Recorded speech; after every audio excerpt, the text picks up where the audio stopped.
هل انتقلنا إلى مرحلة أخرى من المواجهات وأيضا من الهجمات بين مواطني البلدين، أو هل هذه المرة عن طريق الهاكرز؟ ماذا يعني ذلك بالنسبة لك؟ مساء الخير أستاذة ديما، تحية لك ولمتابعيكم.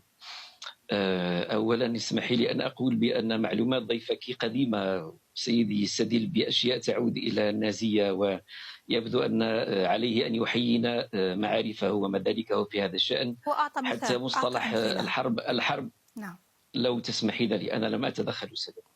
تفضل. هو حتى مصطلح الحرب السيبرانية التي قلتها، هذا مصطلح موجود الآن في كل الدراسات الأمنية. الناتو لديه وثيقة في 2017 تتحدث عن استراتيجية كاملة للتعامل مع هذا البعد الجديد في الإسباس، الفضاء. في السابق لدينا 4 أبعاد لفضاء أمن الدول، البري والبحري والجوي كما هو معلوم، والآن هناك الفضاء السيبراني بما أيضا يحمله من تعقيدات ومن تهديدات. حتى أجيبك، الذي يحدث هو جبهة جديدة من جبهات المواجهة.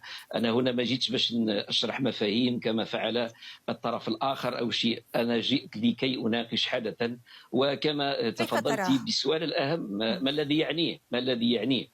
اولا، ما قام به هذا الهايكرز الذي يدعي انه جزائري او يعلن انه جزائري، ولا احد في الدوله الجزائريه تبنى او تحدث بشكل رسمي عن هذا يحدث كما تفضلت في كل العالم. كل الدول تهاجم، اي نعم. واذا كان وزيرهم كما جاء في تقريرك قال انه العام الماضي تعرضوا الى 360 هجوم، هذا بسيط جدا يبدو، لانه احنا الكاسبرسكي قالت اننا في الجزائر تعرضنا إلى ملايين الهجومات في العام الماضي في 2024، ولدينا معلومات وتقارير من جهات سيادية تحدد ما هي مصادر هذه الهجمات، وتجعل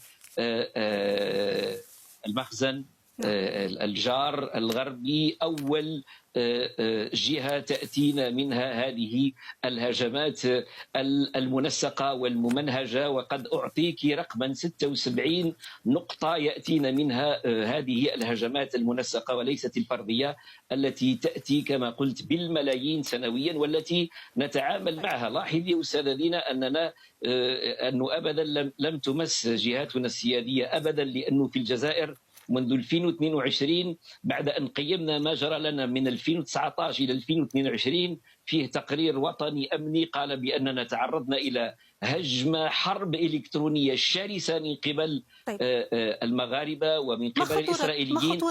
سأكمل أستاذة ديما، سأكمل الوقت معكم. تفضل. صحيح، سأكمل. وبالتالي وزارة الدفاع وفي ملتقى معلوم ومعروف وموجود بتنظيم ورئاسة الرئيس سبون أشرفوا على إطلاق الاستراتيجية الوطنية للأمن السيبراني، تكوين قدرات وطنية وأجهزة، ولدينا الآن معهد عالي لتكوين آلاف المهندسين في هذا الجانب. يعني هناك أيضا ثغرات. صحيح، ولكن صحيح. نعم، لكن ماذا يخترقون؟ لابياس وكالة الأنباء الجزائرية، ومش موقعها الرسمي، لا، حسابها الموجود على منصة الإكس وليس ذلك. ثم أن ما أعلنوه قبل قليل من أنهم اخترقوا البريد والمواصلات، لا، كذب، لأنه المعلومات الآن عند المؤسسات تقول بأنهم يبدو صدمتهم. وسأجيب أيضا في عجالة ما هي معاني ما حدث. أنهم دولة هشة أمنيا، أنهم دولة فاشلة في مجال الأمن السيبراني، أن ما تعلنه وزيرتهم في التحول الرقمي من أرقام فلكية.